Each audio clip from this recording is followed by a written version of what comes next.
If you're vulnerable to psychic damage from roguish language, stay away from these gibbering mouths. But if you intend on listening to this podcast about enriching your fantastical group hallucinations, you're too far gone already.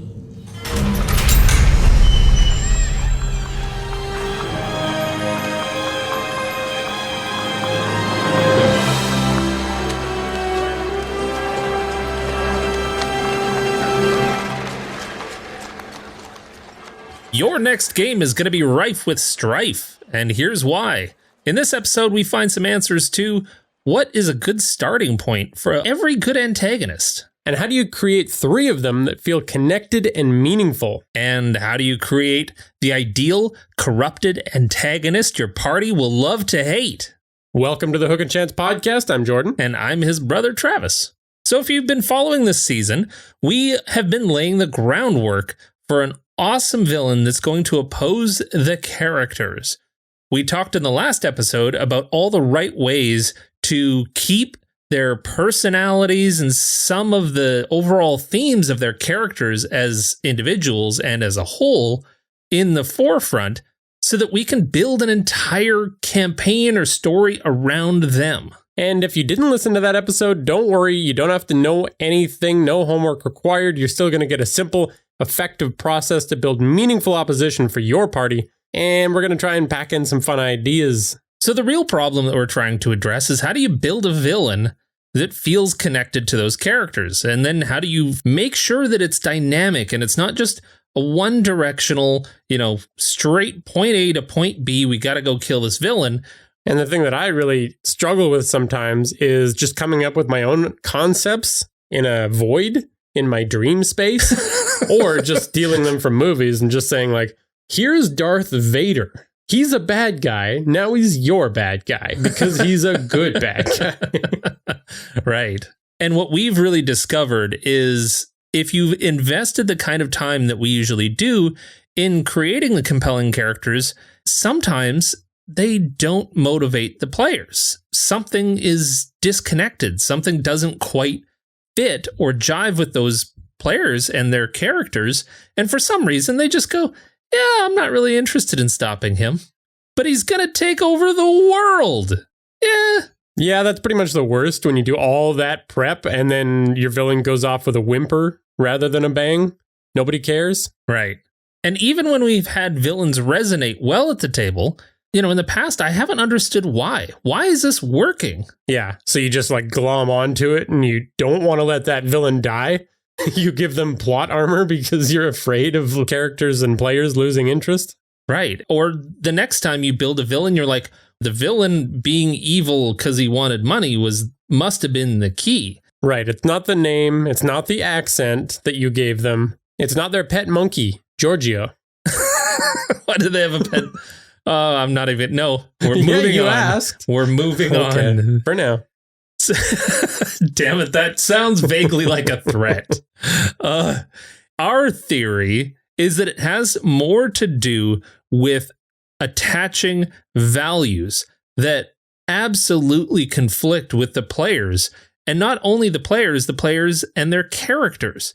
That there is a through line where that villain opposes the very essence of who those characters are. And by doing things this way, you're going to be able to quickly plan out a whole gallery of foes for your party that go way beyond that basic concept of evil and get into all of the different nooks and crannies of what actually matters to your players and the characters that they've painstakingly created just for you to do something with. And another reason why I really like this approach is that it tends to create a living, breathing world. It feels more alive and more dynamic. Absolutely, because honestly, with this as my starting point, I always have so many avenues to go off of where NPCs can now have feelings about each of the antagonists rather than, you having to come up with a sport that they play or like a hobby that they have that's independent of anything to do with the story. Right. It's not about the details. It's about the core, the soul of this villain. And having this foundation lets you layer on all those awesome, weird ideas you've got for antagonists that come to you in the weirdest moments of your day. Like how 1960s Robin would solve mysteries. Like, oh, I had a weird dream last night. dreams? What if the villain controlled the party's dreams? What if the players describe their characters' nightmares and I have them fight the villain in their nightmares? It's okay.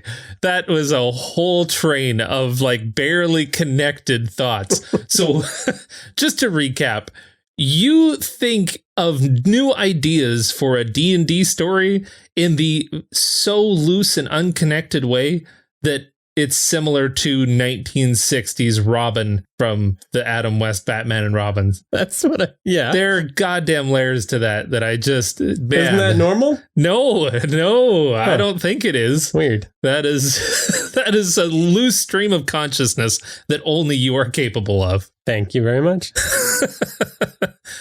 Anyways, what we need at its core is a villain that players just hate. Their plot, their themes, their behaviors, they're all built in perfect opposition to the players and their characters. And we're going to do that with something called four-corner opposition. Yeah, and this concept comes originally from The Anatomy of Story by John Truby, a book that I got real deep into.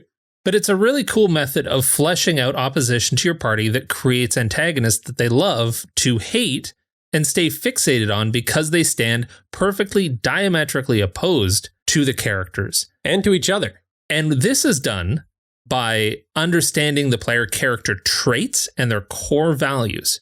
Then you can basically determine at least two collective values for that entire party. You can kind of summarize what they care about. Figure out what ties them together. And you can do that by a conversation with the group. You can kind of just mull over their characters on your own, or you can kind of flesh it out in the first session of play if you need to. Then you start by designing an antagonist that perfectly opposes those traits and values in an opposite corner. And because it's four-corner opposition, you can create more dynamism by creating an ally who has one shared trait but one opposing trait.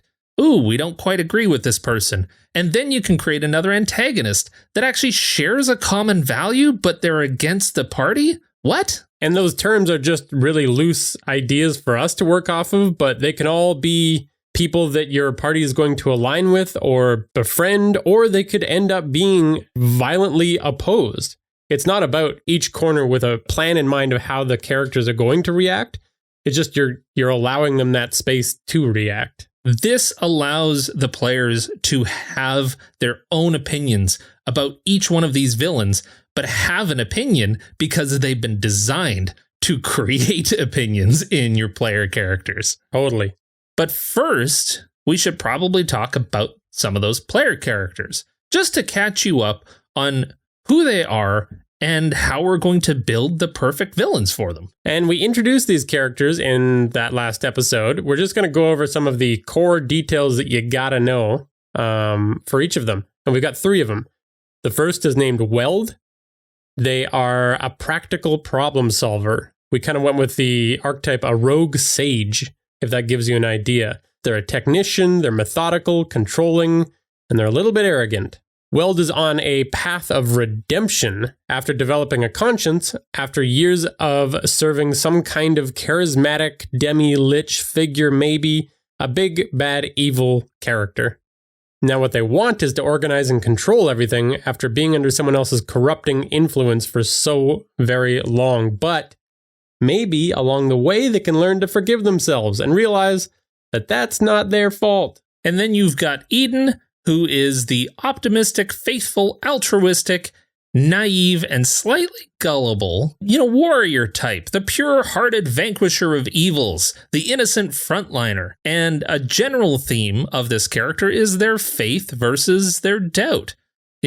Having good intentions, but maybe bad reasonings for good outcomes, like one of those haphazardly good people. Yeah, where it's debatable, their line of reasoning. But only because they follow blindly some, very loose concept of what is good and evil.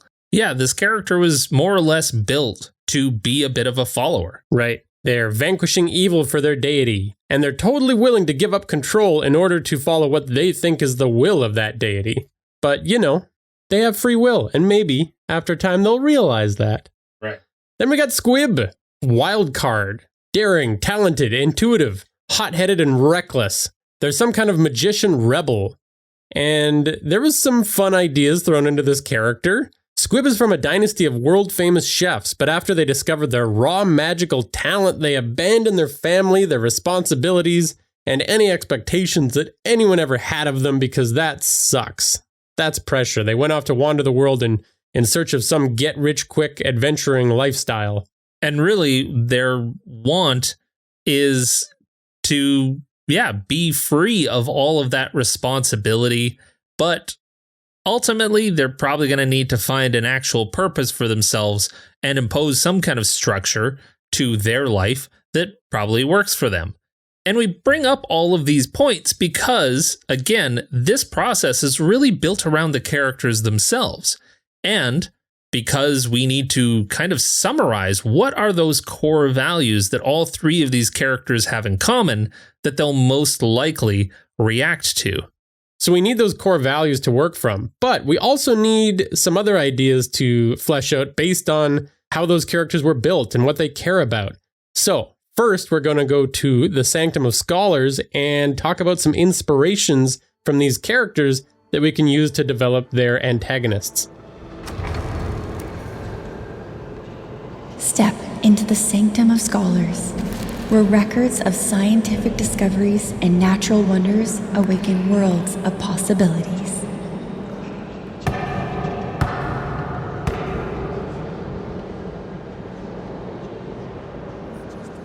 So the Sanctum of Scholars is all about trying to find some inspirations from real world things, people, I don't know. In this case, we're doing from things that happened before today and things that were discovered before today.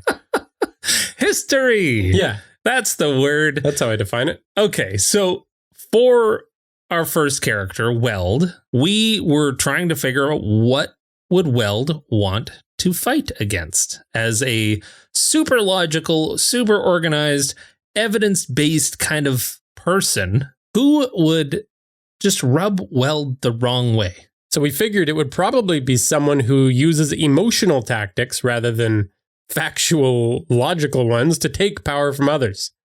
And I think the best example of this is the classic snake oil salesman. If something is going to, this infuriates me. This is a person who historically has been totally fine with practically poisoning other people for their own gain. Yeah. And I don't know if you've ever actually looked into the history of snake oil or their salespeople, but it's pretty fascinating. And there might be a few ideas to steal. I like how you say, and their salespeople, like snake oil was somehow a brand. It's a product of snakes. Sales team. And they have representatives that sell their oil. No, I think it was definitively people that were unaffiliated that could get away with anything.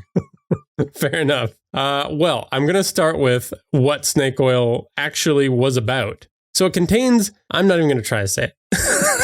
Cool. The research paid off. Icosapentaenoic acid, EPA for short. I'm going to call it that from now on. One of the two types of omega-3 fatty acids that's most readily used by our bodies. So there actually is a good thing in snake oil. The snake oil is not the problem. It's the salesperson. But what happened was, in the US, Chinese railway laborers in the mid-19th century used snake oil to treat joint pain.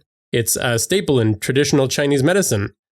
So folks in the US start bottling and selling rattlesnake oil as a health product, which, rattlesnake oil doesn't quite have the same level of healthy fatty acids as the Chinese water snake, which is where they were getting it from originally. This is just such an indicative attitude of a whole culture of just like, yeah, any snakes will do, probably. Let's just milk this snake right here. How about this venomous one? How about one of the most venomous ones in the world? Let's just squeeze it into a bottle and we'll sell it. That'll probably work. So then Clark Stanley comes along and he wants to take advantage of the situation. So he starts putting on shows where he cuts open a snake and then boils it. He skims the oil off the top of the water all in front of a crowd. This was some pretty wild stuff at the time. They did not have Netflix. And That's why it became popular. Yeah, well, it was the only show in town. I guess I'll go see the snake boiling. What else am I doing? He then goes on to make a product that contains no actual snake oil. Like, he had the snake oil there. He just was bottling up something else. Good job, Clark. You had one task. So instead, he used tallow, which is like a beef fat, added some chili pepper to that, a little turpentine for flavor, and some camphor oil because it was lying around. Okay, Clark, you've officially lost it. Like, looked around the room kind of level of energy putting that formula together. And then, of course, because it's snake oil, I'm assuming that it cured literally everything. Oh, yeah. It was good for rheumatism, neuralgia, sciatica, lame back, lumbago, toothache, sprains, swellings, frostbite, chilblains, bruises, sore throat, bites of animals, insects, and reptiles. What the fuck is chilblains? You started making up things now? Yeah, I had to Google it. It's apparently those little red spots that show up on your fingers and toes sometimes. What? I don't really know. But the slogan was good for everything a liniment ought to be good for. So whatever that means to you. This little tincture bottle full of turpentine and other crazy shit. Yeah. Just put it anywhere. All right. So what are we going to pull from this to flavor our villain? Well, I mean, that kind of villain to me is just fun to play because it's like, it's not like overly directly evil at first until you realize that what they're doing is pretty actually insidious. But it really boils down to just having that like lack of respect and care for their fellow human beings. Like, it's just purely selfish. Yeah, I definitely feel this. This kind of like manipulative characters that, you love to hate because they're so easily hateable. Like, they're just dog shit people. Yeah, when you prey on people's desire to be well, that's like the lowest of the low. Right. That is almost what we need to hone in on. The commodification of being well and being okay. There's definitely a through line here because we've got this town that we previously discussed has a kind of cure-all water that surrounds it. Like, you go and you bathe in the waters. So if they are potentially trying to commodify that, like, that's an interesting premise. Yeah, absolutely. We've accidentally created our own snake oil in the game. The next inspiration would be for Eden. This character who has, kind of just an intense faith in their deity and is trying to do quote unquote good by them with no real direction. It's just faith-based. So with this, I could definitely see somebody could prey on Eden's faith for personal gain. So easy. And that's exactly what cult leaders do. They look for people that are looking for that direction and they just say, hey, I got it. Follow me. I know the way. So we need to lean into cult leaders. Yeah. We need to find some inspiration from a cult leader. And these folks really strike me as like always the charismatic narcissist. Yeah, they just exude that confidence. They claim to have all the easy answers for all life's hardest problems. Well, considering that, they're playing pretty fast and loose with no rules here in terms of like following their own deity. So I could see our cult leader type enemy fixating and benefiting off of that. Like, even maybe aligning their religion with that of Eden's and trying to lead them astray. Or at least claiming that in the short term when Eden is around, kind of thing. Right. Oh, yeah, like immediately discrediting what they've already even said about their, oh, that's despicable. They'll say anything to lure in a new victim. And they always got to have that bit of secret knowledge behind the curtain that they're always hinting at. Like, if you trust me, then you'll get the next level of wisdom and knowledge and truth. And if we play it right, later on in the story, that can create some pretty epic moments of Eden realizing how they've been tricked, kind of reconciling their faith and figuring out how they want to move forward. 100%. And then we also have Squib. Squib is, the wild card, the rebel, the don't hold me down. I'm better off on my own. I'm better off wielding all of this power. I love power. It's actually really addictive. I'm going to do with it whatever I choose to do. Yeah. It's my power to control and to benefit from. We really just got to give Squibs somebody to rebel against. And since they came from a controlling family, there's a lot of crossover here, but we can also consider how a controlling parental figure behaves, which, hint, it's kind of similar to a cult leader. That's foreboding. Some of the kind of traits that we can give to any of the antagonists that are that controlling parental figure are things like they're interfering in everything. They're using manipulation tactics. They're giving conditional love. They're giving really harsh punishments. They don't give empathy or respect unless you do something that, is what they wanted from you. They don't respect individuality. They don't give privacy. They criticize anyone that has an independent opinion on things. That definitely gives us a lot to pepper into some of these villains. Yeah, we're going to have to figure out what kinds of characters these thoughts are going to apply to, but we can kind of refer back to this inspiration when we're fleshing out the four corners. Well, and even I could see there being a lot of opportunities throughout the game to exhibit some of these, to give the players something to react to when some of the other NPCs start exhibiting some of these behaviors of just do I like this? Is this okay? And, to feed our players lots of stuff to go, oh man, my character's totally against this, or, oh, I kind of like that. They're wielding power.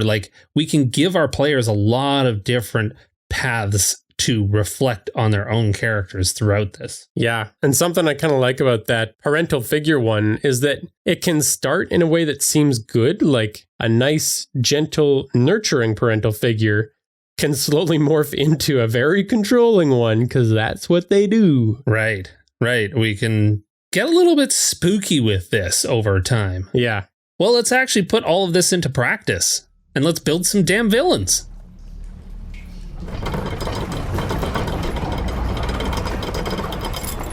Creep into the conspirators' conclave, the treacherous birthplace of bitter rivals, tenuous allies, devious plots, and despicable deeds.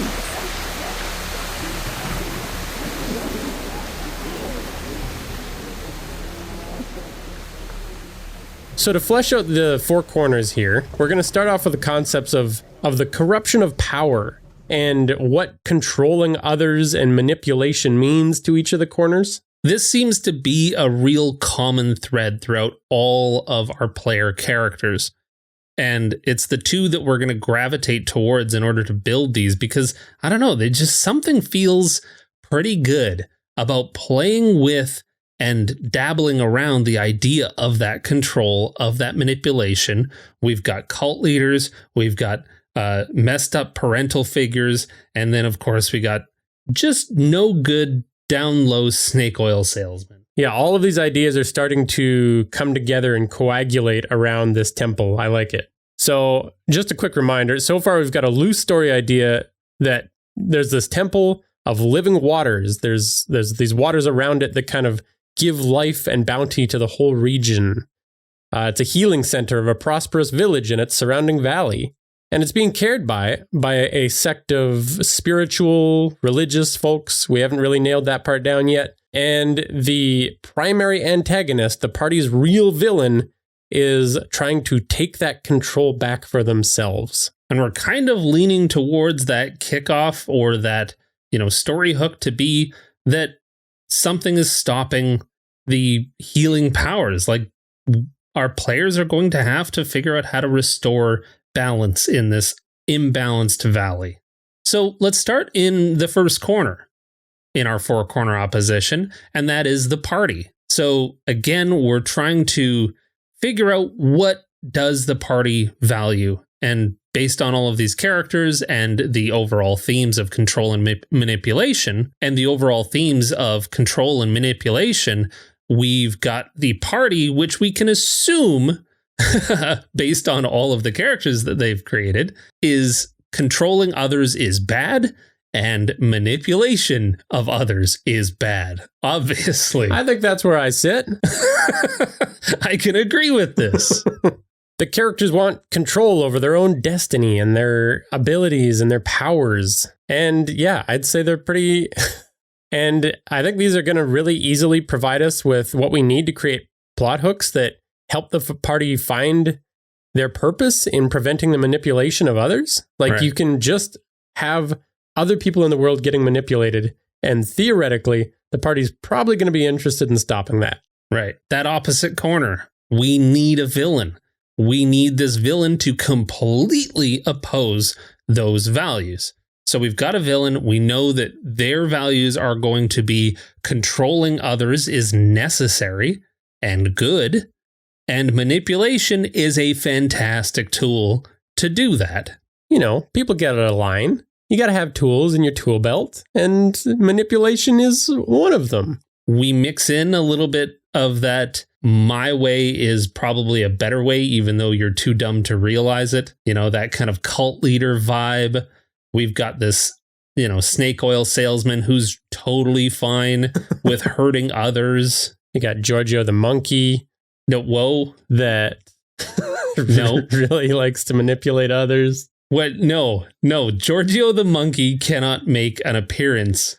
Sorry, I was just trying to slip that in, see if you noticed. Yeah, of course I would notice.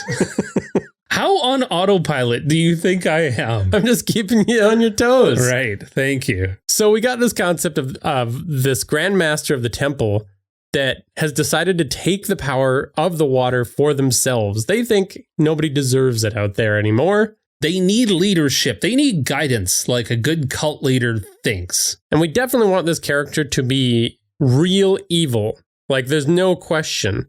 But maybe they've slowly become this way after a long time leading the temple and kind of just let the power of that go to their heads. You can't go along with them, but you can understand how they would get there. You understand how they justify their evil ways. Right. So here, I mean, it's kind of obvious. If you have an entire town that is free and easy and they're all just benefiting off of your temple's, healing waters, and they're not respecting it, and they're so casual about it, and they're okay with you doing all the work as long as they get to benefit. Like, you could see how on a long enough timeline, somebody would start to get a little bit angry about that. Yeah, when they look outside the temple window and they're putting up a slide over the healing waters. This place is fun. Yeah, it's we definitely, in our session 0, we're talking about that kind of resort town vibe. And so, yeah, a lot of people coming from a lot of different places that have no respect for what is actually happening here. Just think of a popular tourist destination and you'll be in the headspace of this villain. I know I get that way when I go to beautiful natural places. Yeah, and you see somebody just like tossing some garbage on a beach. Yeah. I mean, that would drive me to villainy. Yeah, I was just going to say, I can see you being a villain, Travis, under those circumstances. I am just a hair away. So what other methods is this villain going to use throughout their quest to be evil? Well, I mean, obviously they have to be charismatic. They're going to use those kind of cult leader tactics. And yeah, I think, in this game, we need to dole out some hints from all of the characters, since, our party can't necessarily meet him at the beginning. Maybe they could, but we need to find a way to make sure that some of these behaviors are front and center.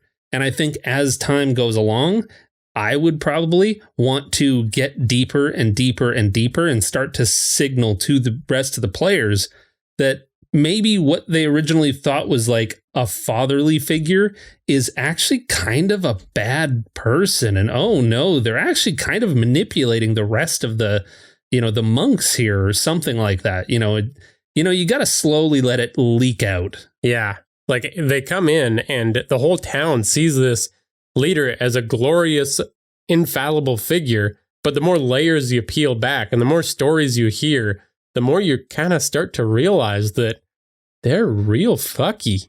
Well, what I really appreciate about this most is that it also puts our players in the position as the outsiders that start to notice. Everyone else would be blindsided by their villainy, but the players, they're the smart ones. They're the heroes. They're the center of this story. So they're the ones that get to start to slowly question what everyone else is telling them. And you can give that leader some kind of, lieutenants in a sense. The whole community is low-key invested in this cult concept of them being a great leader, but they've got that inner circle that they've cultivated in a truly cult-like way where people have had to work their way up. And once they were in, they became indoctrinated with all the scary, creepy methods that they use. Right. Yeah, they're definitely above reproach from most perspectives. But then, obviously, if they're trying to commodify these living waters, maybe cutting off access to it in some way, that makes you really question this person.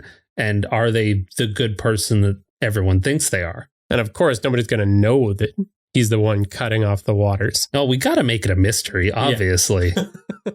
So I think that's pretty good. I mean, we've got some elements there at play, but we need someone else to bolster it. We need another villain that has one element in common with our players and one that opposes them. So we need a corner that says controlling others is bad and manipulation is sometimes necessary.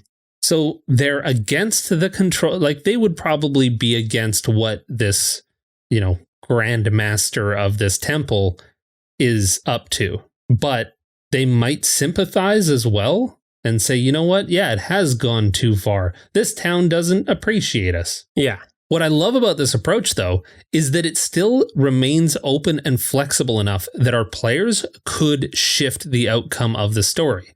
Our villain is probably a pretty dyed-in-the-wool, bad person at this point. I'm not sure if they could be redeemed, but it's possible.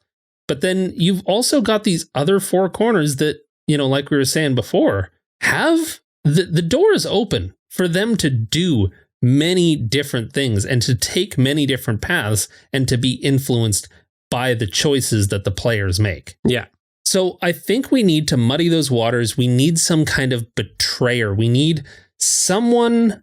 So here's an idea. What if we chose to take the route of two others from this order and have one of them lean one way and one of them lean the other? So there's kind of like a duality to these characters. We're going to treat them as one unit, but it's two separate characters that have some very different opinions. They could be even different generations of the Grand Master, the next one in line and the next one in line kind of thing. They're pretty close to everything, but maybe not part of that true cult. And they can have different perspectives and kind of share that with the party as they're going through this quest. As far as motives go, one would probably want to keep the living waters as benefiting all. And then maybe the other kind of sides with the Grand Master and thinks that, people do take it too liberally. So we can't have the Grand Master accessible off the get-go because we want to use these characters. These are definitely the characters to make the players start to question who is the good person and who is the bad person and what am I doing here? Right. They can be sharing stories and information about the Grand Master that's going to, reveal some of those layers. And this could be a lot of fun for the players, is sussing out who is doing what. This provides so many cool role-playing potential possibilities. This would be a ton of fun to introduce these two characters. And then having one of them actually be totally sided with the villain and, have a huge betrayal at some point. That'd be fun. Oh, especially if we make it a double surprise. We lean towards one character being the obvious choice for the one that sides with the Grand Master because, they're the oldest, they're the crotchety one, they're the angriest and the most vitriolic. But then it turns out that it's the younger one that wants to, that could be really good. Because the younger one is the one that's been tricked and manipulated by the Grand Master. Right. And is the second or third in line to having that Grand Master status. What a great way of getting rid of your competition. Yeah, there you go. Keeping it idealistically in line with what the Grand Master's vision is. They're totally indoctrinated. Yeah, a couple of shanks to the kidney and they're on their way to the top. Okay, and then the final corner. Now, initially in our session 0, the players said that they wanted something that felt a little bit monstrous. Like, we need something within this story that feels like a Balrog almost. Right. A deep underground cave beast, right? Right. And if you're unfamiliar with any of this, go ahead and listen to the episode that came just before this. This was our session 0, where we kind of laid out a lot of the ideas and where we're drawing a lot of this stuff from, that we were joined by some of our patrons to decide to play the role of our characters. And part of that was a big dungeon escape. We want something that they need to run from.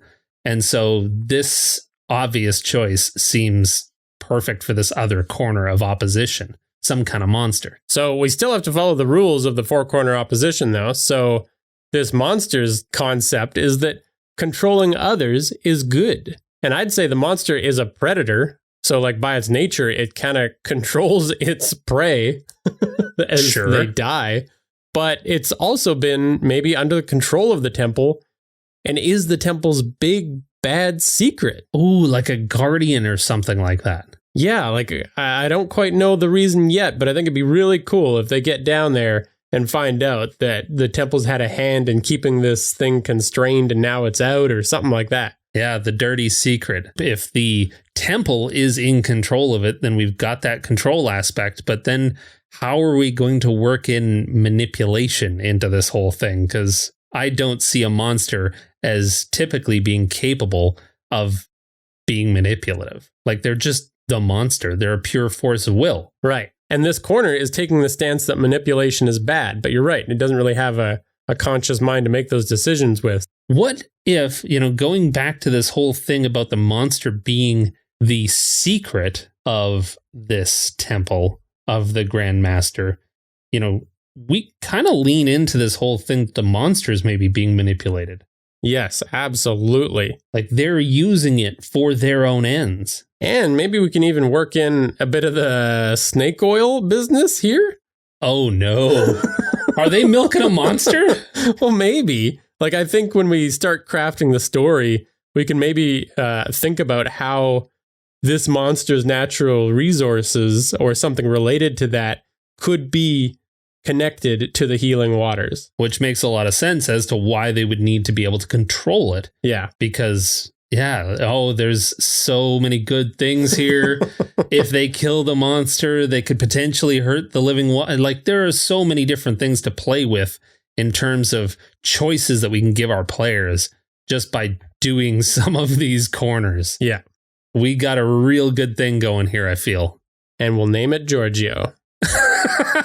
Damn it, I knew that monkey was coming back again. It's a giant monkey. It fits. King Kong underground. Settled. Sure, the natural habitat. They're harvesting monkey oil. All right.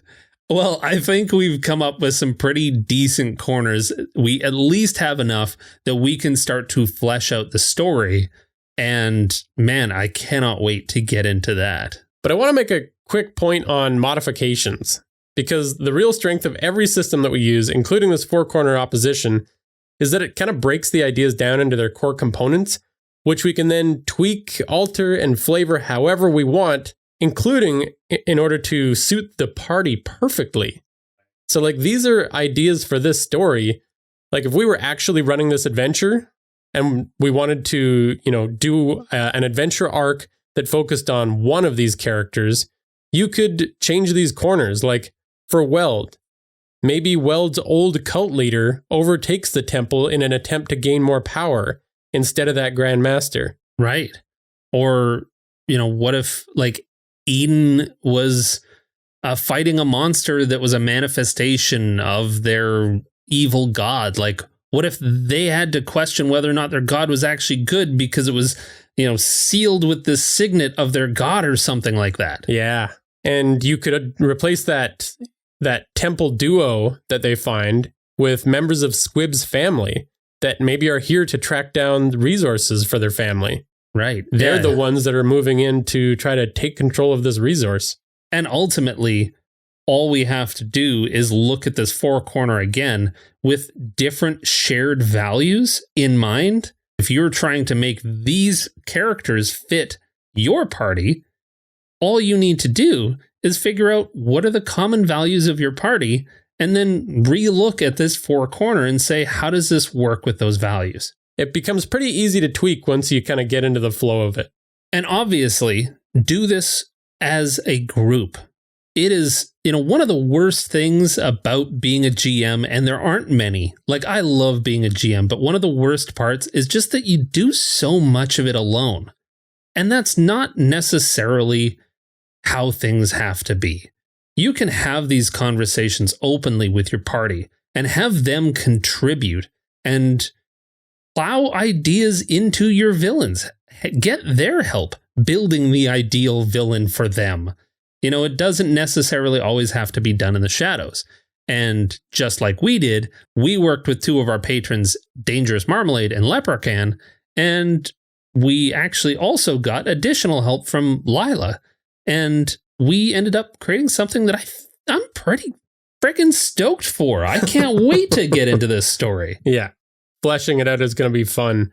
And we really appreciate the help because obviously if we made those characters all on our own, we'd just be writing our own stories. So we appreciate the input and the fun ideas. Speaking of kick-ass collaborators, thank you so much to Inigo the Brave, David P., Adam F., Alex R., Steve A., Sigma, Kaleidoscope, Skylar E., Deadman, Ninja Ducky, Sue Art, Blackthorn, First Law, Peacock Dreams, DM Thunderbum, Marley R., Time Warp, Dangerous Marmalade, Zach G., No Ma'am, Michelle T., Adlerius, Chris F., The Senate, Lucas D., Lila G., The GM Tim, Nevermore, Thomas W., DM Natsky, Heavy Arms, Leprechaun, and Will HP.